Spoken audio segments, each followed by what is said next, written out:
এই ডালটা মিক্সারের মধ্যে নিয়ে নেব আদা আর কাঁচা লঙ্কা এই ডালের মধ্যে, আর দিয়ে দেবো মাপ অনুযায়ী লবণ।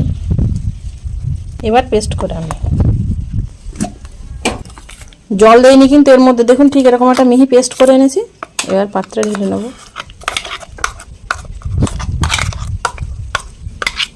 এর মধ্যে দিয়ে দেবো সামান্য একটু হলুদ গুঁড়ো দিয়ে আবার খুব ভালো করে মিশিয়ে নেব।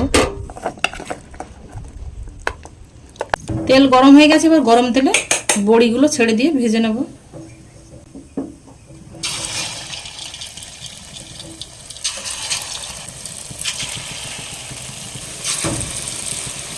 একটা পিঠ হয়ে গেছে, পরের পিঠটা উল্টিয়ে দেবো।